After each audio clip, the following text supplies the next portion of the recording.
योग की भयानक रात। हिमालय की ऊंचाइयों में बसा एक प्राचीन आश्रम, जहां अंतर्राष्ट्रीय योग दिवस 2025 का आयोजन हो रहा था। चारों ओर सन्नाटा, हवा में ठंडक और दूर से आती मंत्रों की फीकी आवाज। पेड़ों की टहनियां हवा में अजीब सी साया साया कर रही थीं।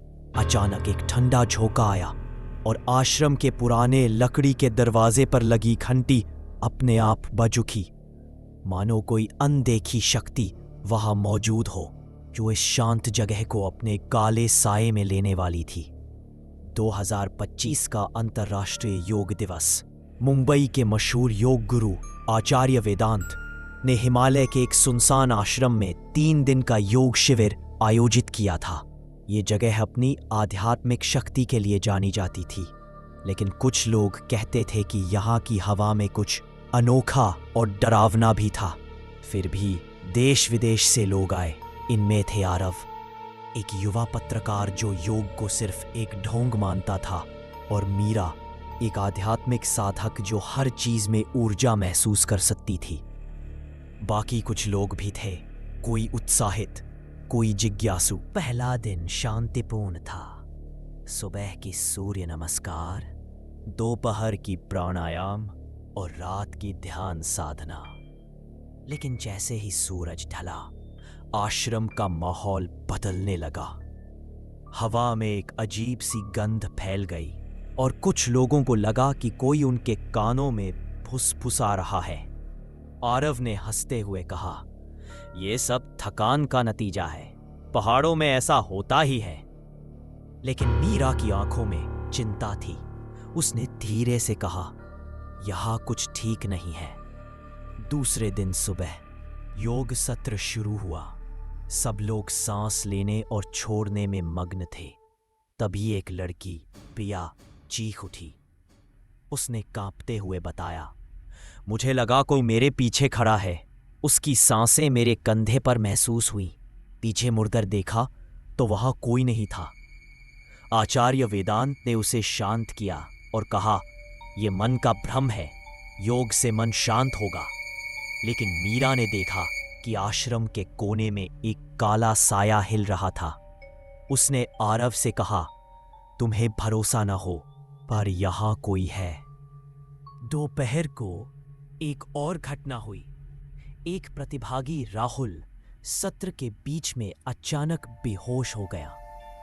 जब उसे होश आया, उसकी आंखें डर से लाल थीं। मैंने औरत देखी, उसका चेहरा सड़ा हुआ था। वो मेरे सामने खड़ी थी, उसने कांपते हुए कहा। अब लोग डरने लगे थे। आरव ने इसे ऊंचाई की वजह से होने वाला भ्रम बताया, लेकिन उसकी आवाज में भी अब हल्का डर था। रात को ध्यान सत्र के दौरान आश्रम की दीवारों पर अजीब सी आकृतियां उभरने लगी। हवा में एक ठंडी सी हरन थी।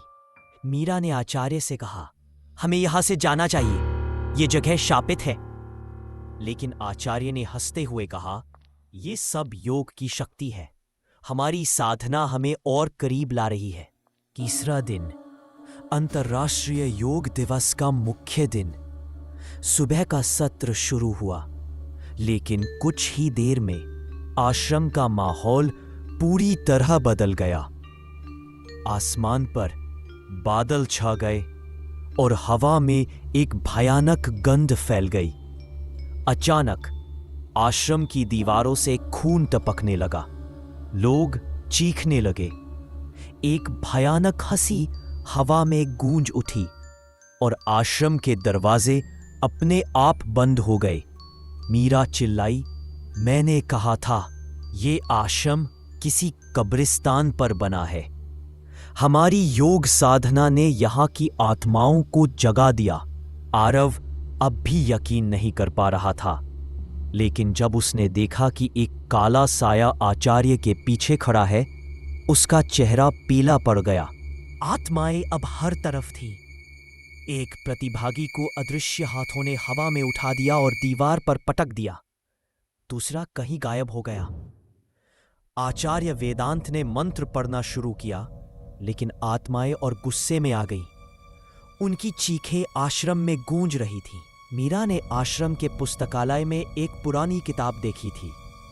वो भागकर वहां गई और एक मंत्र खोज निकाला। मीरा ने साहस जुटाया। उसकी आवाज कांप रही थी, लेकिन उसने मंत्र पढ़ना शुरू किया। ओम शांति शांति शांति। जैसे ही मंत्र पूरा हुआ, हवा शांत हो गई, आत्माओं की चीखें बंद हुईं और दरवाजे खुल गए। सब लोग जान बचाकर बाहर भागे, लेकिन आचार्य वेदांत गायब थे। कोई नहीं जानता कि वो कहाँ गए। कहते हैं उस दिन के बाद वो आश्रम वीरान हो गया, लेकिन जो लोग वहां योग करने जाते हैं उन्हें आज भी आचार्य की फुसफुसाहट सुनाई देती है। शायद वो आत्माओं के साथ ही रह गए, या शायद वो अब खुद एक आत्मा बन चुके हैं। अगर आपकी सांसें थम जाए डर से, लेकिन कहानी छोड़ना नामुमकिन लगे, तो भाई सब्सक्राइब बटन को एक जोरदार थप्पड़ मारो, क्योंकि हमारी हर नई कहानी पिछले डर से भी ज्यादा भयानक होती है। सब्सक्राइब करो, वरना अगली कहानी में किरदार शायद तुम ही हो। Subscribe Fear Fuse for more.